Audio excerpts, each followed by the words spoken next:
Hello there, I'm Eamon Holmes. And I'm Isabel Webster. And we hope you can join us for... Breakfast with Eamon. And Isabel. You make me laugh out loud, belly laugh. Is that important first thing in the morning? Yeah, absolutely. And there's me trying to be deadly serious. News is a serious business. Yeah, I have to rein you in sometimes. Well, it doesn't stop us laughing at it. It doesn't stop us having an opinion on what's going on. Yeah. And it certainly will not stop us reflecting what you think. Weekdays from 6 to 9:30 on GB News. I'm Dan Wootton. Join me Monday to Thursday from 9 to 11 for the feistiest and most fun news debate on TV, where free speech reigns. I'll bring you a sharp take on the day's biggest stories, bombshell newsmaker interviews, and A-list guests. And I guarantee you, no spin, no bias, no censorship, and no reason to go to bed. That's Dan Wootton Tonight, Monday to Thursdays from 9 on GB News.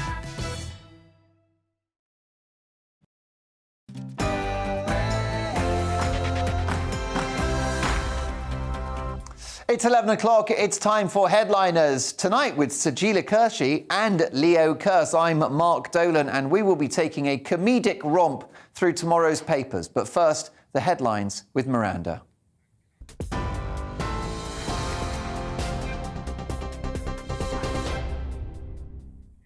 Thank you, Mark. The top stories from the GB newsroom.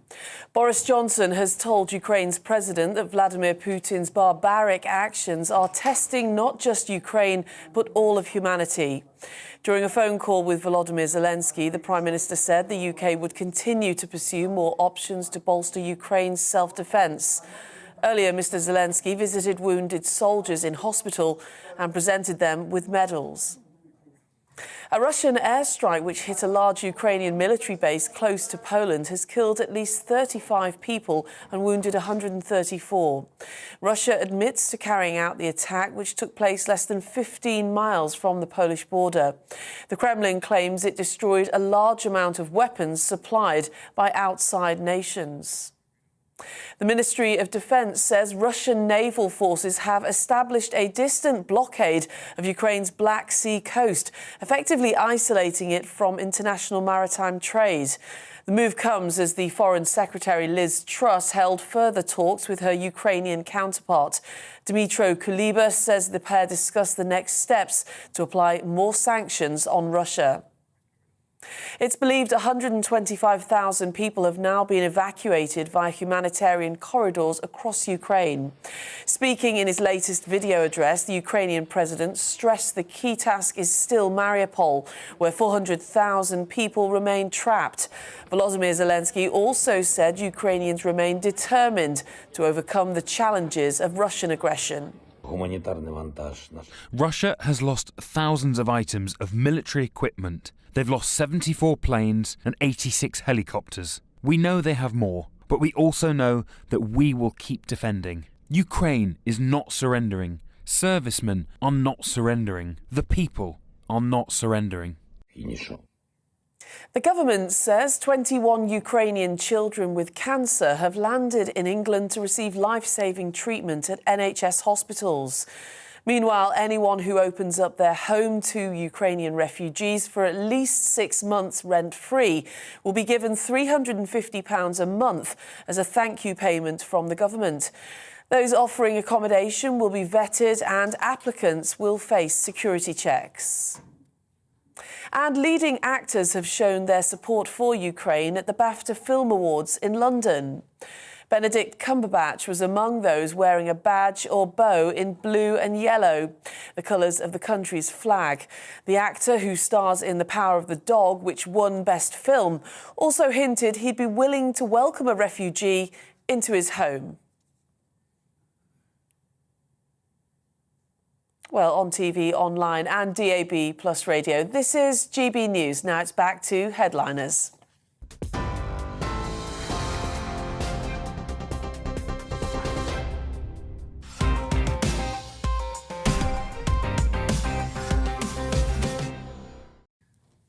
Before we start, we've got an amazing team in front of the camera, but an amazing team off the camera as well. Just a few days ago, one of our brilliant directors, Daryl, celebrated his birthday. I said what a great guy he is, and we wished him a happy birthday. Well, tonight, Seb another director, is celebrating his birthday today. I can't say the same about Seb. He's a difficult person. He's very demanding, self-centred, but an absolutely handsome devil. So happy birthday, Seb. We love you. Thanks for being brilliant at what you do.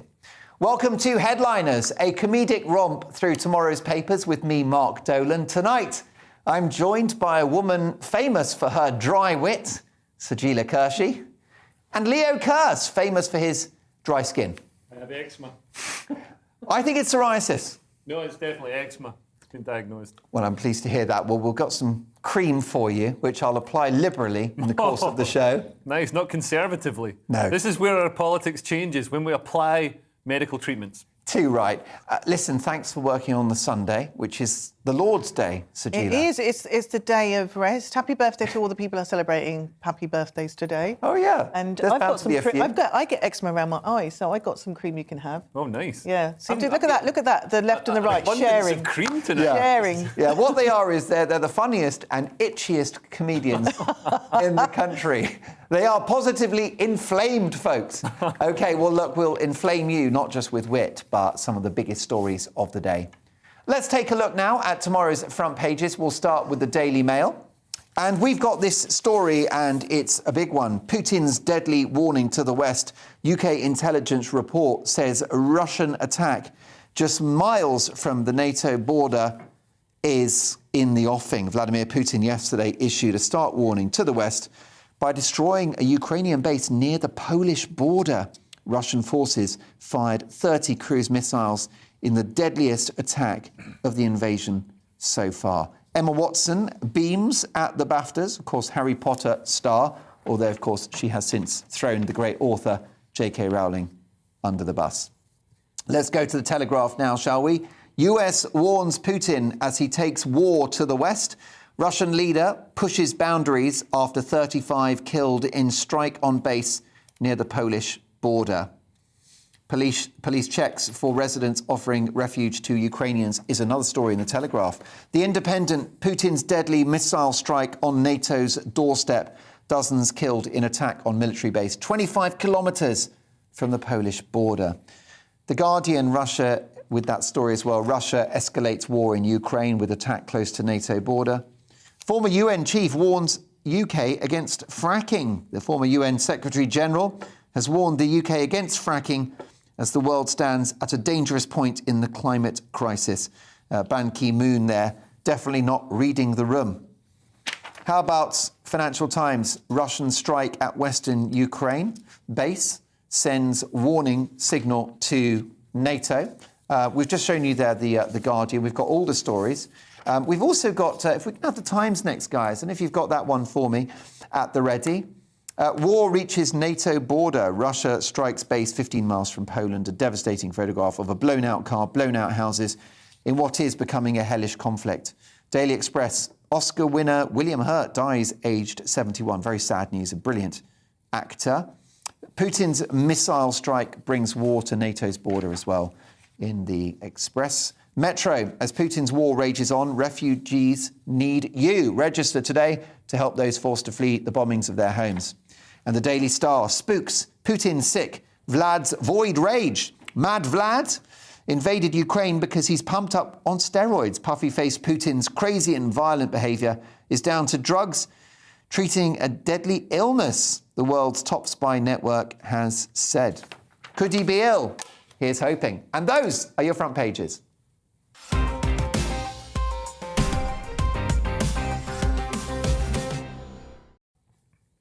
And we'll start with Monday's Telegraph, and the World War III rhetoric is ramping up, Leo.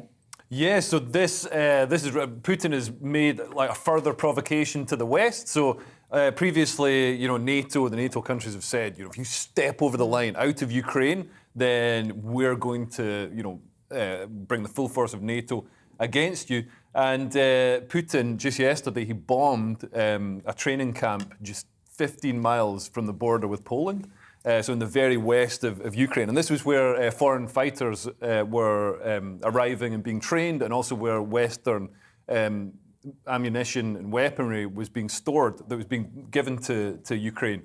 This is, it really shows the sort of the dangerousness of the conflict. Yeah. We're approaching a point Putin keeps provoking the West, and the West is trying not to enforce a no-fly zone, trying not to get involved beyond donating weapons. But Putin has been, really sort of humiliated and embarrassed by this attack, by his invasion, because he believed the invasion was going to be a walkover. They even had social media posts that went out. They were scheduled to go out announcing the victory 48 hours after they invaded, which obviously they haven't had victory yet. So they've become bogged down in this urban warfare, and they're just pummeling Ukrainian cities and just trying to hammer everything flat. Yeah, it's like scorched earth, but they're not really penetrating the Russians, are they? No, they're not. They're not. So this makes it even more dangerous because Putin's now going to lash out with even more. Is it going to be nuclear weapons? Is he going to attack in Poland or Estonia or somewhere else? Chemical attack? Is it chemical attack? Chemical attack. He's already using phosphorus, white phosphorus, which is illegal and really creates humanitarian hell. It burns people. It's horrible. But he's been humiliated, and men are the most dangerous when they've been humiliated. He's like Raoul Moat at the moment. He's a bit like that. Yeah, but we can't even send guys in with some KFC because KFC's been banned from Moscow. So there really is, no solution other than, he's having this temper tantrum. We've got to let him continue with it and hope that, at some point we can tell him that, yeah, you've had some sort of victory. You can keep this bit of Ukraine, or you can keep Crimea and sell that to his own people as a victory. Because at the moment he's had an appalling war. Yes, Putin needs a ladder to climb down. He does, and I think sometimes you have to offer an opt-out for a bully, right? Yeah. And one of the headlines you had earlier on was like that he's ill, and it's been said before. Yeah. Now, if he is ill, that is actually really scary for the rest of the world, because that means he's got nothing to lose and he's just going to go gung-ho. Now, apparently they've been boasting, in this article alone, Russia's been boasting that they've killed up to 180 foreign fighters and destroyed a cache of weapons donated by the West after using long-range missiles. Now, that, for him, he's going to come back. He's not just going to boast about this. There's going to be more, and there's going to be more. And I think we should be afraid if he is ill. I really think that's where we need to, because you're saying that's a good thing. I think it's a bad thing because it means, all bets are off. Yeah, all bets are off. He's got nothing to lose. He's taken the rest of us down with him. Although the puffiness in the face could also be explained by huge cocaine consumption, which causes that puffiness. Really? Yes, seriously. Which would explain his Showing a bit too much knowledge well. there, old Leo Curse. Well, you'll notice I have a firmly defined jawline. Yes, but you are strangely energetic for 11 o'clock at night. Well, I think that I don't feel energetic. I think the sanctions need to be extended to Colombia. Colombia needs to sanction Russia with cocaine, and that could bring this crisis. Hitler, famously, one of the great monsters of history, but he became even less rational when he became addicted, apparently, to methamphetamines whilst in office. He was having in the region of 120 injections a day with methamphetamine, cocaine, various other vitamins, B vitamins, things like that. So what have we learned today? Basically, don't do drugs, guys. It makes you a megalomaniac murderer. It does, and it might affect your judgment Yeah, it might slightly. affect your judgment very badly. Leo, all anyone wants to know is what's going to happen. This is the imponderable, isn't it? Well, nobody does know. And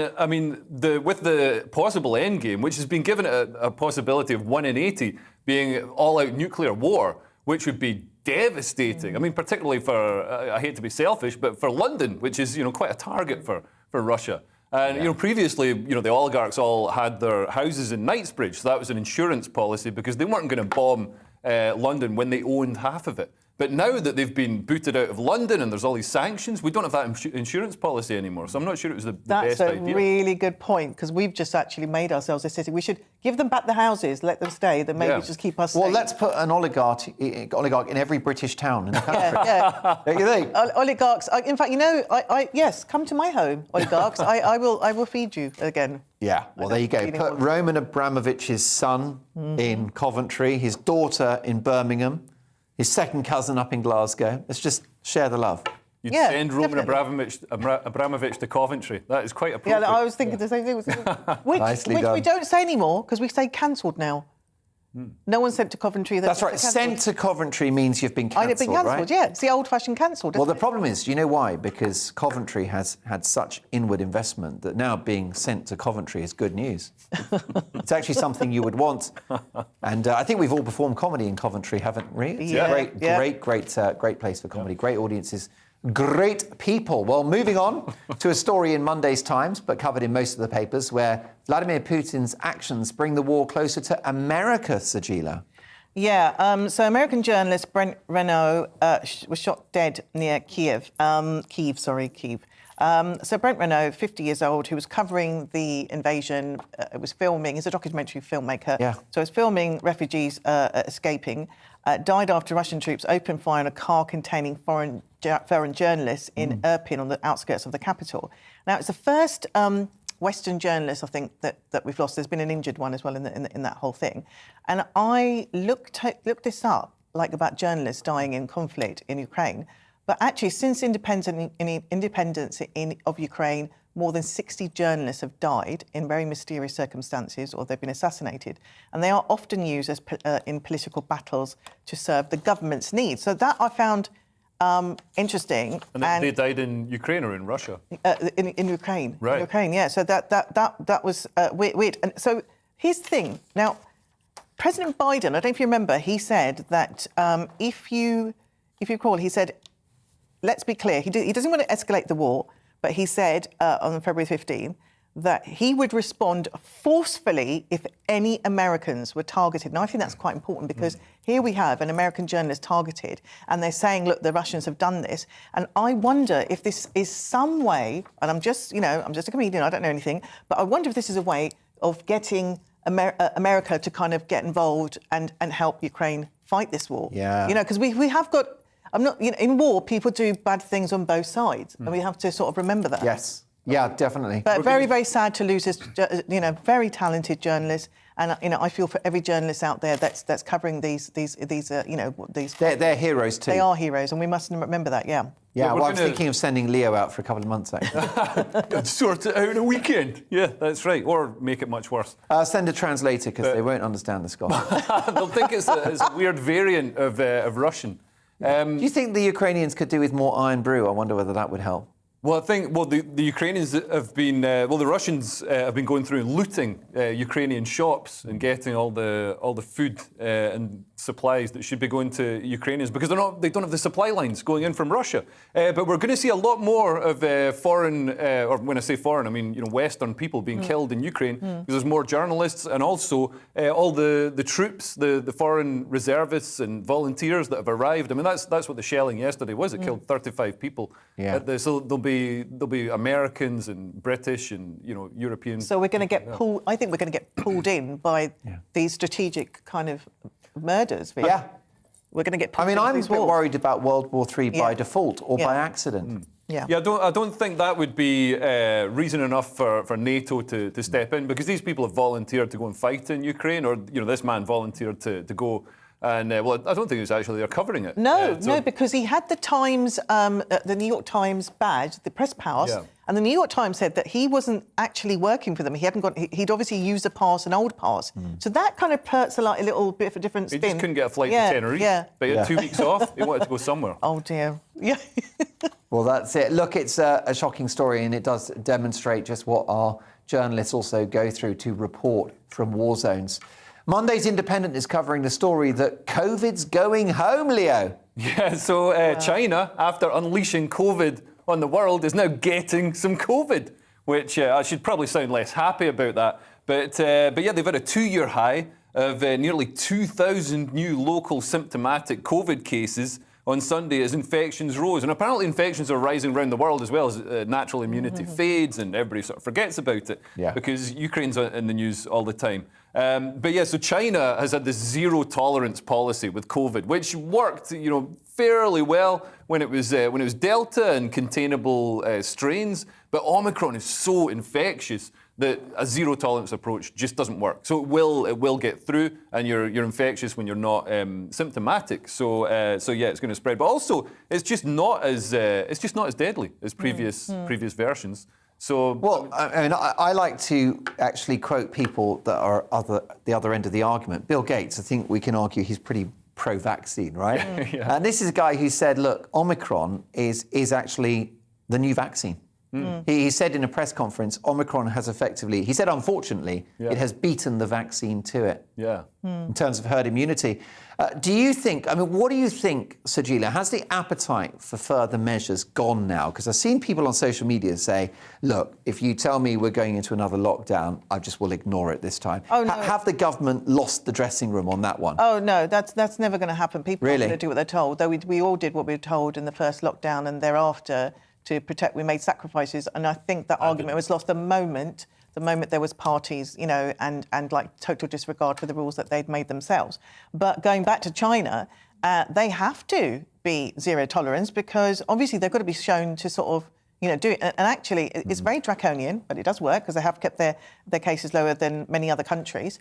But that said, I don't think that's because they're used to that kind of regime. But we are not here. That's right. I've always said that if you lock people in their homes and don't let them out and put food through the letterbox, you will slow the spread of coronavirus. Yeah. It doesn't go out through the chimney. But what I never understood about the British approach is that we're locked at home all day except for an hour and we all get together in Tesco's and basically hug each other and kiss. Oh, so how's that going to work? All touch the same sausage rolls. I didn't do that. I was getting my family to drop off food parcels and knock the door. It was like lockdown ginger, basically. They were just like dropping off ginger, garlic, spices, all that stuff. All the things that all Asian people are geared to kind of keep bags of rice and bags of... So we were sort of ready. Our bunker's been ready for years. Is that right? I'd love to pop round to your bunker sometime. Yes, definitely. Food bunker.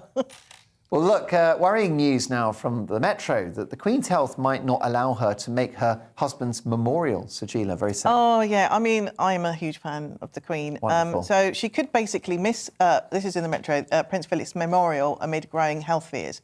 She's may be forced to miss the memorial service for her late husband, Prince Philip, who, as you know, died last year in April.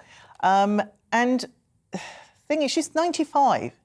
No, she's 95. She's not going to be around forever. And I think it's really worrying because, and then this is going to sound like a bit soft, but I don't think we're prepared for her to go. And that's going to be quite a traumatic thing for the nation. Diana, that kind of outpouring Massive. of love. She's like... I'm only just over that. Yeah, I'm only just... But, overseas... You're still listening to Candle in the Wind? No. Yeah, I bought 43 copies. I can't. I cry. Don't go with the Candle with the Wind. But no, I think, generations of families have grown up with the Queen in the background. I'm not ready to see Charles's face on a note. I want to keep the Queen's. I don't want to see Camilla. Well, Cash is I'm going. still not over the fact that she's... Cash is over. Charles is going to be on the new Bitcoin. Oh no, I don't want him in anything. I don't think so. And I'm sorry. I know you're a fan of Queen Camilla, but she's still a hoochie mama husband. Is she a marriage wrecker? Yeah, she's the home wrecker. Oh, that was it. Yeah, home wrecker. Oh, that's interesting, isn't it? Yeah, I do think that's right. He's got big shoes to fill. Yeah, massive. Old Charlie. Massive. And I don't know if actually we're at a point where the Queen is where we kind of... It could be. It could be it, because the end of the royal family. Yeah, I think it might be. Well, if it wasn't for Prince William and Kate Middleton, then they seem to be I think they should jump. Popular too. Yeah. definitely don't jump to Prince Andrew. I don't think that would be no, a great move. No, definitely not.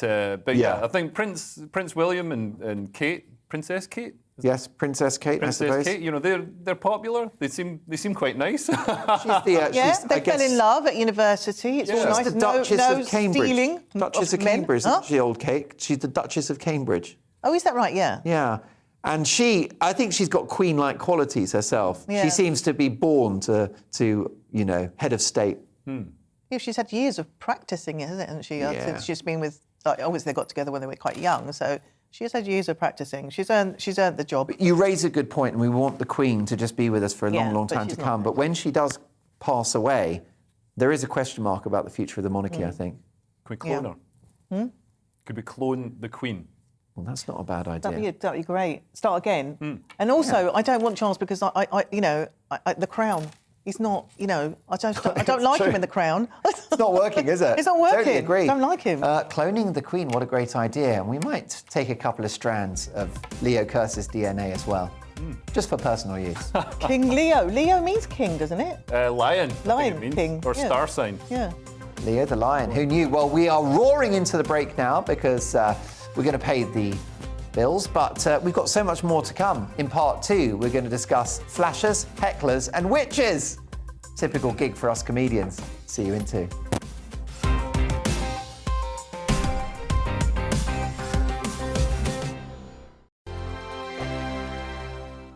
GB News is the UK's home of discussion and debate from all perspectives. To stay up to date on the latest stories, make sure that you subscribe to the GB News channel right here on YouTube. You can watch us live 24/7 across the whole world. You can also check out exclusive content and catch up on previous episodes of your favourite shows. Every day, we ask the questions that you'd ask, so why not add your voice to the conversation in the comments section? Don't forget to subscribe. We are GB News, Britain's news channel.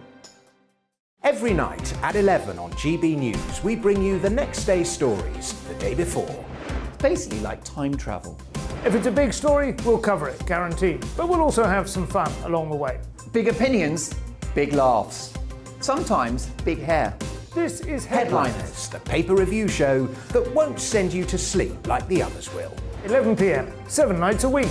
Join us.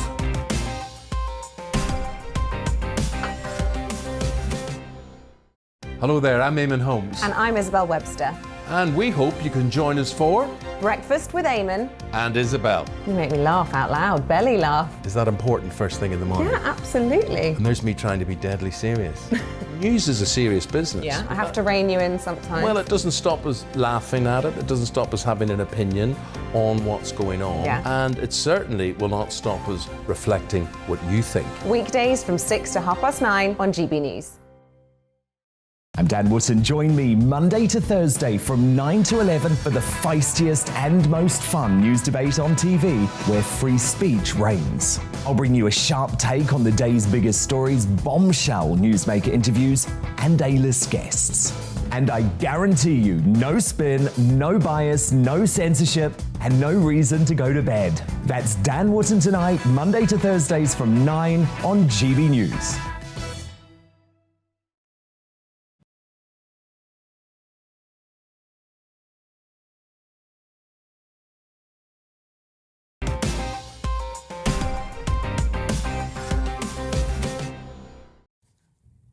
It was all gambling debts and I never paid him back. Welcome back to Headliners with me, Mark Dolan. And joining me to look at tomorrow's papers are two comedians so edgy, they've cancelled themselves. Sajila Kershi and Leo Kearse. Uncancelled on this show, I'm delighted to say. Now, for legal reasons, we can't come to Leo with this story. So Sajila, Monday's Telegraph, have news that online flashers may need to watch themselves. Right. Now, I am from a time where we knew where the flashers were. So let me just read so online flashers face 2 years in prison under new law. So, yeah, back in my day, flashers were behind the bushes, wearing a Mac, like a Columbo Mac, and then they'd come out. And like Columbo, they say, just one more thing, and then just go whoosh, like this, right. but they down had below. A uniform. There must have been a shop. There was a uniform. It was a uniform, like with the dirty Macs. Flasher shop. Yeah, flasher shop. And Sajila, some of us stick to the tradition. Some of us are keeping it alive. And some people are keeping it alive. And of course, you used to get streakers in football, in cricket. They were obviously auditioning for Page 3 because you're normally women, right? But now we've got flashers, cyber flashers, and every woman out there has probably received what we might call a decay piqué. Can I say that? Well, that is a very elegantly put. Yes. And so what's happening is the law is coming into place and saying no, criminal offence to be introduced in Parliament this week as part of the government's new duty of care law to combat online harms. So this is part of the 3 criminal offences that are created for like online safety as a part of the online safety bill. Yeah. So you can't send any nudie pictures. You can go to prison for 2 years for that. So-called dick pics. So-called decay piqués, yes. Well done. And are they French? Yes. I'm just trying not. I don't know what the regulations are. I don't like the sound of decay. It sounds like it's got. Well, let's face it. Something on it, an ulcer that's growing. The thing is, a lot of these, they do look a bit decayed. You think, why would you boast this? Why would you show this? Why? Yeah. And also, but this is interesting for us as comedians, is the online kind of pile-on. That's also going to stop. So, like, kind of bullying, and even though there's on threads on emails or like websites, that's going to have to stop. Concerted campaigns against one individual. Yes. Yeah, when you sort of let the dogs free onto someone. Online pile-on is actually my name for my genitals. Well, so I've heard. It's quite a moniker. I remember reading about Emily Attack, who's a very talented young presenter and reality star. And she was complaining about these piqué, as you call them, these unwanted naked pictures that pop up. And she said that sometimes by 10 in the morning, I've seen like maybe 20 unwanted willies. You know, which I've got to say takes me back to my college years, but that was welcome. On this occasion, you know, it is actually abusive, isn't it? I mean, it's disgusting. Yeah, I mean, you know, sometimes I think, well, it has been a long time since I've seen a grown man naked, and I think, oh, OK, that's interesting to see, because it's been a while since I did biology as well. But no, on the whole, this is awful. And actually, on a more serious note, this is actually followed by research by UCL's Institute of Education, which is actually doing decent research, which found that 76% of girls aged between 12 and 18 had been sent unsolicited nude images of boys or men. That is disgusting. It is disgusting. And the thing about this flashing, of course, you know, on headliners, we enjoy a bit of levity around any topic. Nothing's off limits. Absolutely. And no one's being cancelled here. But on the other hand, you know, notwithstanding our jokes about 70s flashers, whether it's a flasher in reality, in a park or online, it's an assault, isn't it? It is a sexual assault on very often, probably normally females. And I was a schoolgirl when that used to happen. And then I remember a teacher telling us, a female teacher saying that we should laugh at them and go ha, ha, ha, and point, because that would take away their power. Yeah. But you know what? When you're a little girl, you just don't think of doing that. You just, you know, you giggle and you scream and you know, and it's unpleasant. I mean, I made a joke of it because that was, you know, because that's what we do in the dark times. Yeah, exactly. But it is wrong and it's awful. And I think I'm sort of, at the moment, I think it's a great thing that we're stopping these piqués happening. Yeah. I mean, this is not free speech, is it, Leo? No, absolutely not. I mean, for a start, they can't talk. So it's not a free speech issue at all. It's, it's disgusting. And also, it's contributing to, I mean, in society at the moment, like young women are feeling like they've got to have more sex than they feel comfortable with, you know, have sex with older men and do things that they're not Never met any of these women. Who are these women? But there's probably some downsides as well that we can't see. Exactly right. Well, look, it is, as we've said, a story which ultimately has a message, which is you're breaking the law. It is an attack on someone that doesn't want to see this disgusting stuff, and you should rightly have your collar felt. And that comes from three comedians who are all about free speech. But free speech, it ain't. The Guardian are far too highbrow for this headline, but Leo will tell us what they say about Ban Ki-moon wanting to ban key fracking. Yeah. So Ban Ki-moon, who's the former UN Secretary General, has warned the UK against fracking. So he says the world stands at a dangerous point in the climate change crisis. The idea of fracking has been brought about by the invasion of Ukraine. So, you know, Europe gets so much oil and gas from Russia. Still, $800 million a day from Russia. So since the start of the war, we're talking about like $12 million Europe's handed over to Russia. So Russia's funding its war. Billion. Billion, sorry. $12 billion that Europe's handed over to Russia. So while it's doing all these sanctions and stuff, because we're so dependent on Russian oil and gas, we're still handing money hand over fist to Putin to pay for his invasion. It's ridiculous. So, you know, we need something to replace Russian oil and gas in the West, and you know, there are various things. We can have nuclear, but that takes, you know, years to scale up. We've got wind farms, we've got all the rest of it, but, you know, it's hard to get something that will scale up quickly. So, you know, people are looking at reopening coal mines, starting fracking, and reopening North Sea oil. Which, to be honest, it sounds like a great idea. Fracking gets, you know, an enormously bad rap, but it's actually, you know, it's done with a lot of sensitivity to environmental concerns, probably far more sensitivity to environmental concerns than it's done in Russia. And also, if we do it in the UK, we don't have to transport it in a pipe all the way through the Baltics or wherever, where it could spill. We don't have to bring it on a boat that could crash. So it makes a lot of sense to have our own oil and gas resources opened up. Well, I mean, I agree. We need to be more self-sufficient and stop relying on Russia. Because, as I said, we are. You know, I agree with you that we're inadvertently funding their war. And fracking has got a bad reputation, but it's mainly, I thought, because they were like mini earthquakes when they started. I think it was in Lancashire they started it. Right. And what I understand is that fracking is a sort of an earth version of colonic irrigation.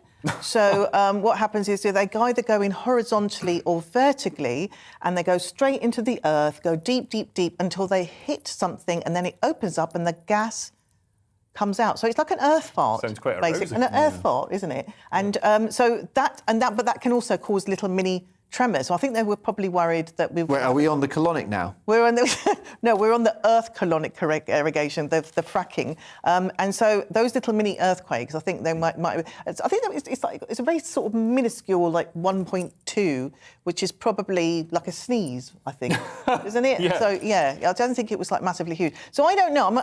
For me, I don't know about fracking, because I don't know enough about it, other than it just sounded like an earth fart that you extract, and but we can use it to and not rely on mushroom. I think that's a good thing. But there are other options, and I don't know why we've left it so late to go down that route, because here we are now on the verge of each egg. We keep repeating it, I don't know many people that don't want cleaner air and to get carbon down in time. Also, green industry, green tech is something we're very good at in this country. It can be a big employer, lots of innovation here, and also a great money spinner for Britain.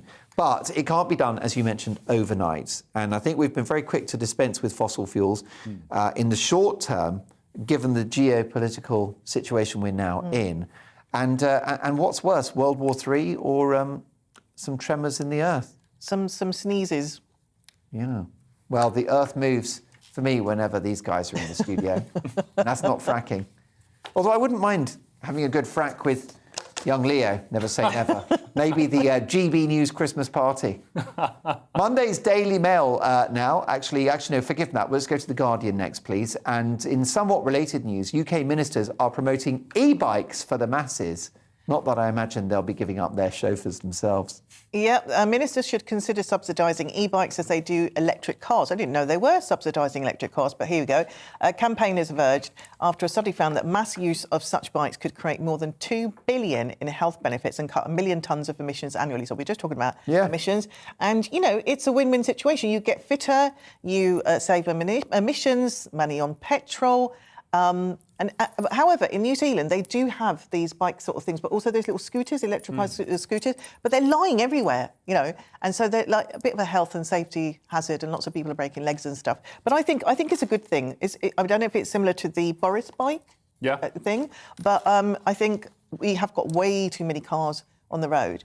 And I think we need to sort of cut back on the cars and get people walking, get people cycling again. And because there's an electric motor on this thing, it's not a great exertion. So it's somewhere between a car and a bicycle or walking, right? And free transport would help as well. Yeah. So that's been suggested. Well, there's no such thing as free transport. I mean, somebody has to pay for it somehow.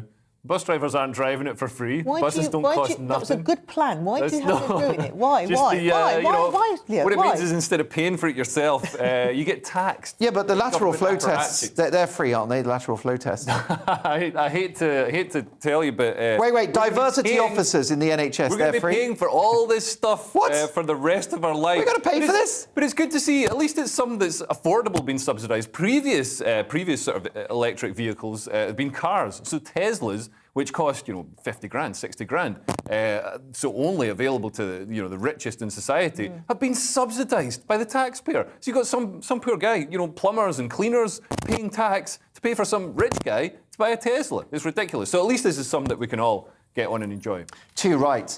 Monday's Daily Mail with the story that after 60 years as a comedy genius, has John Cleese finally met his match? Woke Americans. Leo. So John Cleese, who's 82, by the way, famous from Monty Python, had his microphone taken off him by another comedian during a comedic discussion in which he suggested Italy and France owed Britain reparations for enslaving us. So, I mean, he's referencing, or he's mocking the idea that reparations should be paid for transatlantic slavery.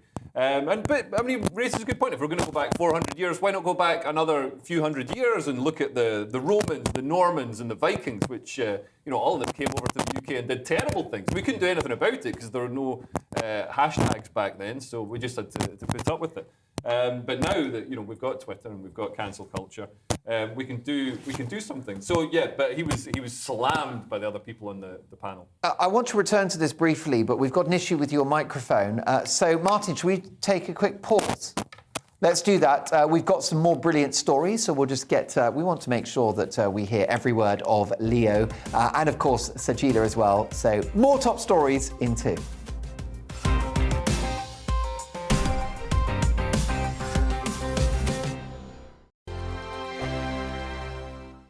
GB News is the UK's home of discussion and debate from all perspectives. To stay up to date on the latest stories, make sure that you subscribe to the GB News channel right here on YouTube. You can watch us live 24/7 across the whole world. You can also check out exclusive content and catch up on previous episodes of your favourite shows.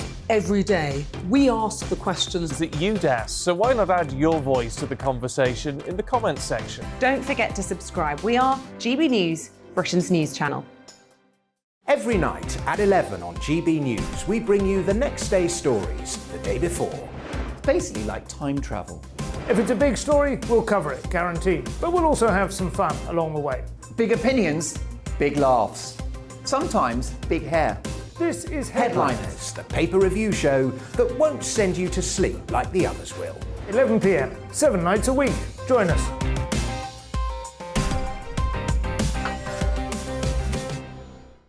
Hello there, I'm Eamon Holmes. And I'm Isabel Webster. And we hope you can join us for... Breakfast with Eamon. And Isabel. You make me laugh out loud, belly laugh. Is that important first thing in the morning? Yeah, absolutely. And there's me trying to be deadly serious. News is a serious business. Yeah, I have to rein you in sometimes. Well, it doesn't stop us laughing at it. It doesn't stop us having an opinion on what's going on. Yeah. And it certainly will not stop us reflecting what you think. Weekdays from 6 to 9:30 on GB News. I'm Dan Wootton. Join me Monday to Thursday from 9 to 11 for the feistiest and most fun news debate on TV, where free speech reigns. I'll bring you a sharp take on the day's biggest stories, bombshell newsmaker interviews, and A-list guests. And I guarantee you, no spin, no bias, no censorship, and no reason to go to bed. That's Dan Wootton tonight, Monday to Thursdays from 9 on GB News.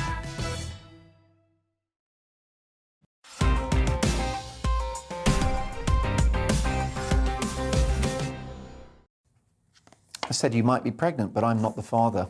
It's actually medically impossible. They've heard. Welcome back to Headliners with me, Mark Dolan. Looking at tomorrow's papers are 2 top comedians who, thankfully for us, never got proper jobs. The brilliant Sajila Kershi, the marvellous Leo Kearse. Leo, can we finish up on our conversation about John Cleese before you were briefly cancelled by our sound engineer? Yeah, so basically, if anybody didn't pick up on it because my mic was crackling, I've got a fresh mic. Actually, John Cleese's mic was taken off him. He was speaking on this panel, and he made a sort of satirical comment about Britain being owed reparations from Romans, Normans and Vikings who invaded the country and did terrible things, lots of pillaging. And then people in the panel thought this was abhorrent, and Dulce Sloan grabbed who's one of the comedians, who actually was on my show Hating Live in Edinburgh. She grabbed the mic off him, and yeah. I mean, this is just like welcome to hell, right? 2022, comedians cancelling each other. Yeah. A comedian taking the microphone out of the hands of one of the true geniuses of comedy. Yep, and he's 82 years old, and was he being problematic? Was that it? I mean, for a comedian, comedians are supposed to pick at ideas and, expose the sort of idiocy or the fallacies within them. So for him to do this, what is if we're going to hand out reparations for slavery that happened 400 years ago, why isn't it being handed out for slavery that happened 800 years ago? Or what about slavery that we've got now in 2022. There's more slavery now than there was at the height of the transatlantic slave trade. But it's happening, it's problematic to address because it's not being perpetrated by British people anymore. Sajila, it's crazy, I was going to go somewhere else with this, but I think we're just on brand. He's on brand, I personally think he's talking rubbish, but would I take the mic out of his hand? No, I wouldn't. But he's on brand, just the same as Jimmy Carr, just as same as you are, Leo. Yeah, that's the brand. it. Leo, the brand is very different. Jimmy Carr to do his horrific jokes that I don't like, that I do not like those jokes. I want him to do them. Yeah. I want you to do yours, and Leo, but and John Cleese. And by the way, can we just have a bit of respect for the man that has absolutely he's done it so many times in his career. 40 Towers, Monty Python, also early satirical stuff in the 60s. Clockwise. That was a great film. Yeah, brilliant movie, very funny film. I think that he deserves better than that. A Fish Called Wanda. Yeah, another great film. Yeah, I mean, that relaunched the British film industry, actually. That was the template for things like The Full Monty.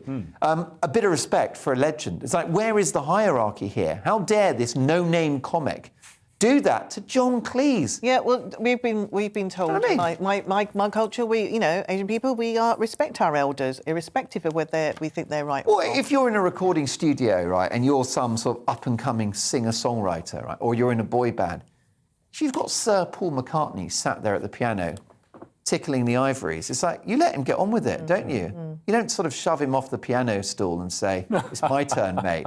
I don't know. I'm offended by how John Cleese has been Why are you treated. only hitting the white keys, Paul? Yeah, exactly. I can teach you a thing or two about melodies.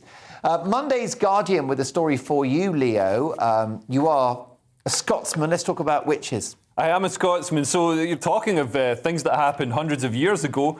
So last week, Scotland's First Minister, Nicola Sturgeon, issued a formal apology on International Women's Day to the 4,000 people, who are mainly women, although we don't know how they identified, who were tortured and often executed under the Witchcraft Act of 1563 in Scotland. So now campaigners are going to maintain momentum, they say, and educate a new generation of school children about witch hunting. And create a national monument. I don't know if it's going to be somebody on a broomstick made out of bronze, but to ordinary people whose lives were ripped apart by these witch hunts. Although, ironically, the SNP and the independents, nationalists in Scotland, like conducting their own witch hunts on social media. So I think the witch, we don't burn people anymore, but we do try and destroy them on Twitter. So maybe there could be some self-realisation from the nationalists here. Yes, nice analogy for witch hunts on social media. I don't know. So posthumously. I don't like hummus. I'm allergic to. Yes, post that. Right? I don't know these apologies. Posthumously. Yeah. Yeah. That word, right? Well, after kind of after the event, after how many years afterwards, apologising. I'm not sure that means anything. What I'd like to see is just kind of embracing women's rights right now, and with Scotland the way that they're going, embrace the women's rights that actually Do you think that women's rights? We need. Do you think women's rights are being curtailed in Scotland? I think you should focus on what is happening and what women want today, as well as pardoning them. It's all right for the descendants of those, alleged witches, but it's not helping Scottish women today. Well said. Are you referencing really the sort of trans? Because Scotland's leading the push, the progressive push in getting, self-identification. So males can say, "I'm a woman," and then get sent to a female prison, which we're seeing. But I mean, if there's anywhere that a biological male is going to pass as a woman, it is Dundee.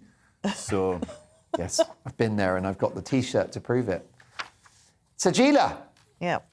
You're dressed like you could be on the red carpet. You're a very beautiful lady, very glamorous. Oh, I don't know about that. What do you think? So about we've got to go straight here. BAFTAs.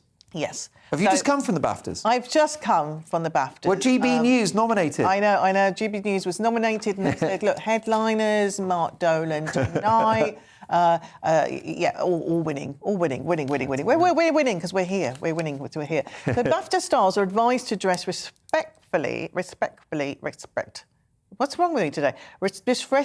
I like. So you just I like this. I'm jumbling more. What you're paying the price for is that 2 hours in the green room before the show. 2 hours in the green room drinking too much coffee. It reminds me of the bit in Total Recall when he's, when his... You have 2 weeks. Have you been drinking? That's cocaine. They used that was a cocaine thing. Basically... the bomb formed... Anyway, it's not relevant to the story. No, I've heard of all the things about how to respect what's happening with Ukraine, but the BAFTA people there have been told to dress in a respectful manner, to kind of not to respect that there's a war going on, and the last thing they want is something like Lady Gaga's infamous meat dress or anything too controversial. Basically, don't get your jubblies out on the red carpet is what they're saying, right? Which is interesting given the story we had before. And the thing is, Somebody said, Janet Street Porter, she said, wouldn't it be more respectful if someone back at Mission Control had the guts to stand up and say, let's call the whole thing off until peace is restored in Ukraine? This backslapping and awarding is grotesque. I don't know. I'm in the middle between those kind of extremes, like, you know, keep puppies covered to like cancelling the whole thing. I'm kind of in the middle somewhere. Well, I think, award ceremonies are pointless anyway now, because it used to be a chance to sort of, you'd see all the screen idols, all these celebrities all in one place. You'd be like, wow, look, they're all there, you know, drinking mimosas or whatever. But now we've got Instagram, so I can see, you know, The Rock, I can see him sitting on the toilet, I can see every moment of his life. So all these celebrities are sharing everything of their life anyway. So there's no point in, you know, having special events where we can see them outside of a film. Yes, have you, well, of course I should say, I know you've both been nominated. You were Scottish Comedian of the Year a few years ago. I was also Chelmsford Comedian of the Year and UK Pun Champion. And what's the bigger catchment, Scotland or Chelmsford? I think Scotland is still, despite 14 years of SNP government, Scotland still has a slightly larger economy than Chelmsford. Great stuff. I got awards too. You could ask me. Well, I know that. Exactly. Right, it's all about him, isn't it? Tell me, no, I think you should regale the audience. What's your most important award? Yeah, I've got Asian Woman of Achievement. Asian Woman of the Year. I got that one too. Did you get that one? Yeah. Well, they took it off you because you were pregnant, so they gave it to me instead. Yeah. Real facts. Well, they are award-winning. We're finding out why, and we've got a few more minutes in which to demonstrate that further. Telegraph now, Leo. Let's power through a couple, shall we? Let's have a look at this story proving once and for all it's the medium, not the message.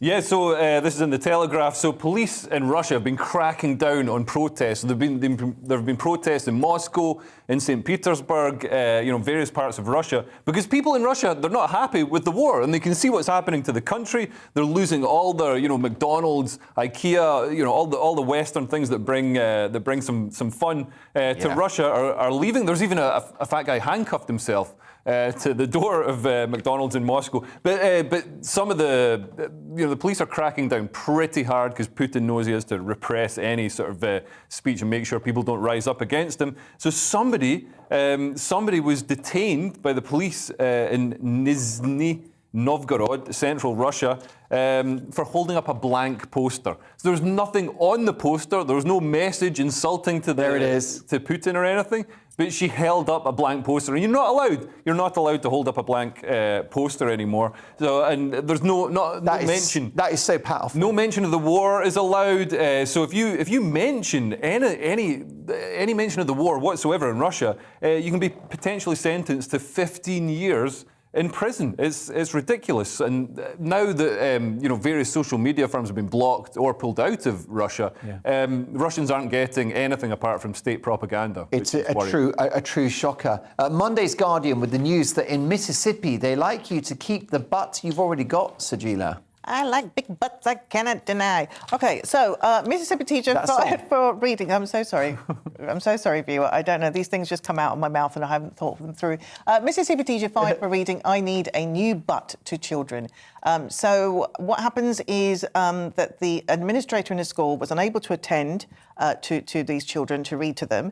So Toby Price, an assistant principal at Gary Road Elementary School, was in his office, stepped into the breach, and he quickly picked up a book that was obviously meant for the kids, around with other books with kids, called I Need a New Butt by Dawn Macmillan, and started reading it to 240 children. And he's been told he can't do this because so it's a humorous children's book about bottoms to a class of second graders. They said it was inappropriate, pointing to references to flatulence and noting that describe butts in various colours, shapes and sizes. And I'm like, guys, these kids are getting a great education. Yes. We all have butts. We all have them. They do come in all different colours, shapes and sizes. So that's teaching us to be, tolerant of all shapes and sizes of butts. It's the unifying aspect of humanity. It is. It's the one thing we all share. Even people who don't have legs have got a butt. Yeah. Exactly. Well, yeah, and I hear the kids have been very anal about doing their homework on this one, and understandably so. The bum gets a hard rap, doesn't it? It's a marvellous organ. It is, isn't it? It is. I love peaches as well. Although we'll stop short of revealing any on the show right now because I want to keep our wonderful audience. Monday's Telegraph have a great story about consumer rights being rewound, Leo. Yeah, so this is somebody who wrote in to the Telegraph's, I guess, consumer rights department, saying that in 2002 they bought a Sony video cassette recorder at Curry's and they took out the extended warranty. You're always offered the extended warranty. It's never a good deal, and it wasn't a good deal for this guy. So, you know, he's had this thing for 20 years. I think in 2004 it did actually need to be repaired. So he took it and it was repaired. But then they were renewing this insurance coverage on this video recorder for, you know, another 18 years. And then, you know, obviously, eventually it broke. So he took it in and they said, well, we can't fix it. We don't have any parts for it. This is a museum piece. And they offered him £148 in compensation, but he'd paid £331 Disaster. in insurance premiums. I'm not a fan of those deals. You know what this reminds me of? It reminds me of, there's a guy, when I was at university, there was a guy who was taking the football pools contributions from people and then just pocketing the money himself. So it was like... What a rascal. And then they won and they couldn't get the money because he hadn't actually laid the bet for them. So it's the same kind of thing. They were banking this money but couldn't fix the VCR.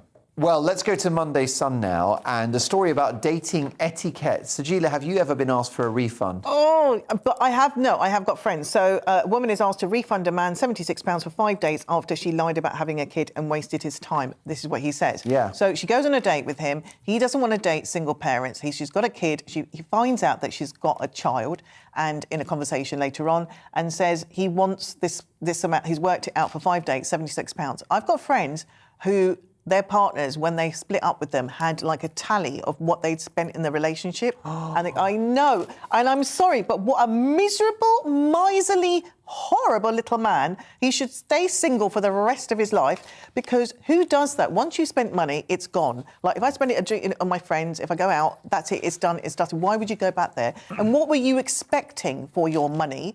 Right, she's not a prostitute. Did she not put out? What was the deal here? Well, if she's not a prostitute, why wasn't she going Dutch?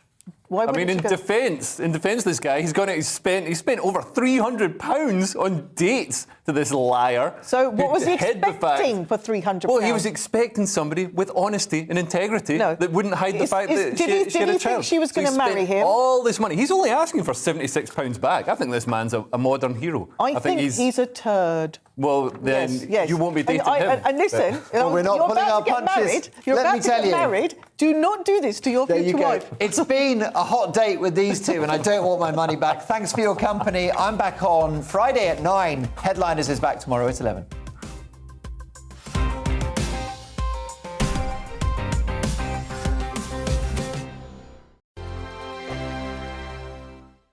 Hello there, I'm Eamon Holmes. And I'm Isabel Webster.